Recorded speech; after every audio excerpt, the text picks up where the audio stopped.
Financial markets పై పట్టు సాధించాలనుకునే వాళ్ళు Revanth conduct చేసే వెబినార్ కోసం ఈ నెంబర్ కి కాల్ చేయండి.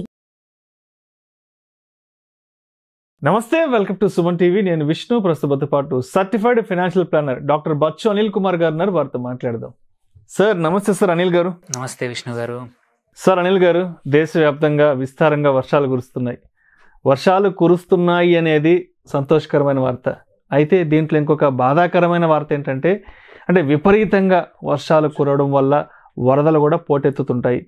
అయితే చాలామంది లక్షల రూపాయలు పెట్టి, కోట్ల రూపాయలు పెట్టి కార్లు కొంటుంటారు. సో కార్లు కొని ఇంటి ముందు పార్కింగ్ చేసుకుంటుంటాం. కాబట్టి ఈ వర్షాల వల్ల ఏదైనా పెద్ద ఎత్తున వరదలు వచ్చి మనం లక్షలు కోట్లు పెట్టి కొన్న ఆ కార్లు వరదల్లో కొట్టుకుపోయినా, లేదంటే ఎక్కడైనా బురదలో కూరుకుపోయినా మరి మనం ఇన్సూరెన్స్ క్లెయిమ్ చేసుకోవచ్చు. కాబట్టి ఈ యొక్క వర్షాకాలంలో వరదల వల్ల కార్లు కొట్టుకుపోయినా, లేదంటే ఇంకేదైనా ఇబ్బందులు జరిగినా కూడా ఆ ఇన్సూరెన్స్ని ఏ విధంగా క్లెయిమ్ చేసుకోవాలి, ఇన్సూరెన్స్ క్లెయిమ్కి వెళ్ళే ముందు తప్పనిసరిగా మన వైపు నుంచి ఎటువంటి అంశాలను తప్పనిసరిగా పరిగణలోకి తీసుకోవాలి అంటారు, ఎటువంటి జాగ్రత్తలు తీసుకోవాలి అంటారు? అసలు మొదలు నేనేం చేస్తానంటే ఈ ఇన్సూరెన్స్ తీసుకునే జాగ్రత్తలు ఫస్ట్ చెప్పి క్లెయిమ్ ప్రాసెస్ చెప్తాను.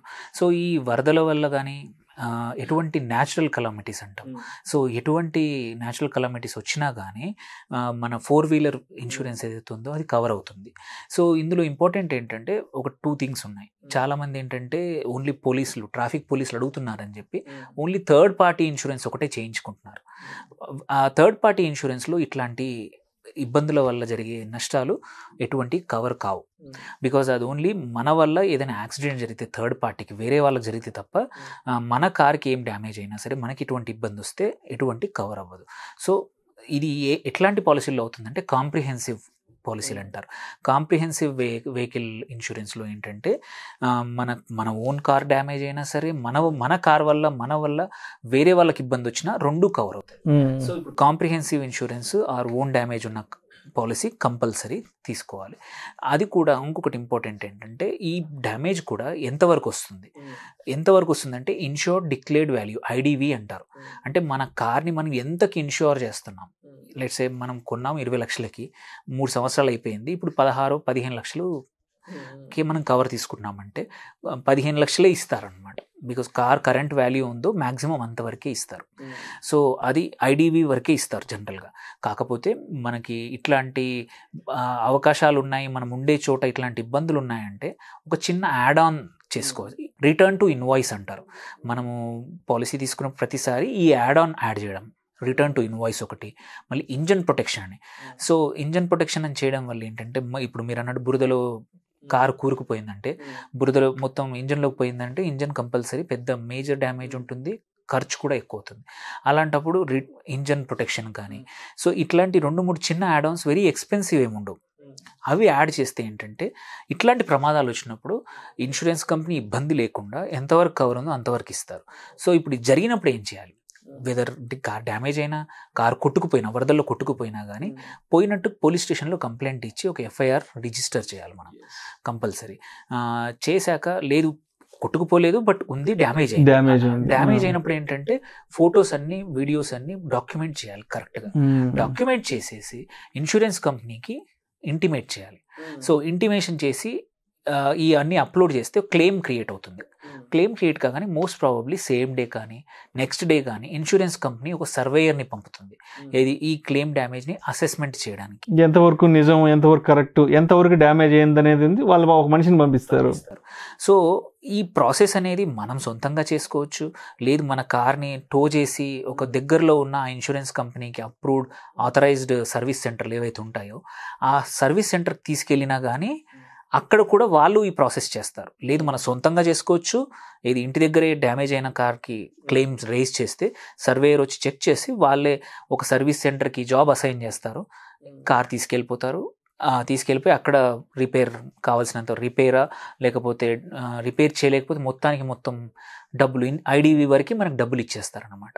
సో అక్కడ చేయొచ్చు, లేదంటే సర్వీస్ సెంటర్ వాళ్ళు కూడా మన తరపున క్లెయిమ్ రేజ్ చేసి ఒక సర్వేని పిలిపించేసి రిపేర్ అవుతే ఎంతవరకు అవుతుంది చేస్తారనమాట. సో ఈ అన్ని ప్రాసెస్లో చూసుకోవాల్సింది ఏంటంటే కరెక్ట్ యాడ్ ఆన్స్ ఉన్నాయా, మీ పాలసీ కరెక్ట్ ఉందా లేదా అనేది చెక్ చేసుకోండి. చాలా మట్టుకు ఏంటంటే టైం వచ్చేసింది రెన్యువల్కి అని చెప్పేసి ఎవరికో తెలిసిన వాళ్ళకు ఇచ్చేస్తారు. కానీ అందులో యాడ్ ఆన్స్ ఉన్నాయా లేదా, ఇంకోటి డిప్రిషియేషన్ కవర్ ఉందా లేదా, డిప్రిషియేషన్ కవర్ లేకపోతే ఏదైనా రిపేర్లు వచ్చినప్పుడు ఇలాంటి డ్యామేజ్ అయినప్పుడు మన చేతిలోంచి పడే అమౌంట్ ఎక్కువ అవుతుంది అనమాట. సో అది నిల్ డిప్రిషియేషన్ అంటారు. సో నిల్ డిప్రిషియేషన్ అంటే ఖర్చు తక్కువ అవుతుంది రిపేర్ అయినప్పుడు. ఇంజన్ ప్రొటెక్ట్ ఒకటి, మళ్ళీ ఈ రిటర్న్ టు ఇన్వాయిస్ ఒకటి, ఇవన్నీ మేజర్ ఇంపార్టెంట్ కవర్స్ అనమాట. ఈవెన్ కార్ పికప్ చేసుకోవడం 24 hours ఎక్కడైనా సరే, వెహికల్ ఆన్ రోడ్ అసిస్టెన్స్ అంటారు, 24 hour అసిస్టెన్స్, ఇవన్నీ చిన్నవే అనిపిస్తాయి, రేట్ కూడా ఎక్కువ ఉండదు. యాక్చువల్లీ మనం ప్రీమియం ఒక 20,000 కడుతున్నాం అనుకోండి మంచి కార్కి, ఇవన్నీ యాడ్ ఆన్ చేస్తే 1,000 రూపాయల కన్నా ఎక్కువ యాడ్ అవ్వవు.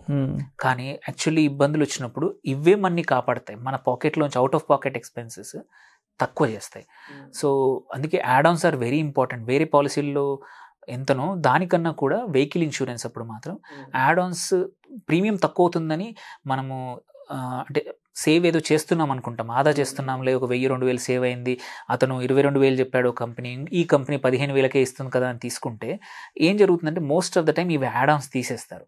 తీసేసి మీకు బేర్ నేక్డ్ పాలసీ ఇవ్వడం వల్ల మనకి ఇబ్బంది వచ్చినప్పుడు ఏంటంటే ఆ మనిషి కనబడ్డు, మన ఆ కంపెనీతో ఫైట్ చేసినా ఏమీ లాభం లేదు, ఎందుకంటే అందులో యాడ్ ఆన్స్ లేవు. సో అందుకోసమే ఈ యాడ్ ఆన్స్ చూసుకోండి.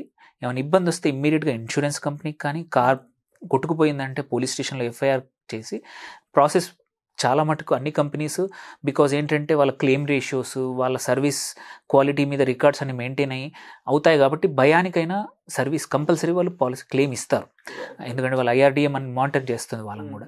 సో ఎటువంటి ఓన్లీ మన వైపు నుంచి డాక్యుమెంటేషన్ సరిగ్గా ఉండాలి, మనం కరెక్ట్గా claim correct process correct follow అయ్యి కరెక్ట్ డాక్యుమెంటేషన్ చేసి కరెక్ట్ వీడియోస్, దెబ్బతిన్న బాధలు దేనివల్ల అయిందని మనం కరెక్ట్గా ఇచ్చామనుకోండి, ఇన్సూరెన్స్ కంపెనీస్ కూడా ఎటువంటి ఇబ్బంది లేకుండా సులువుగా మన క్లెయిమ్ అనేది ఆనర్ చేస్తాయి, విధంగా మనం చేసినా మన సర్వీస్ సెంటర్ చేసినా అండి.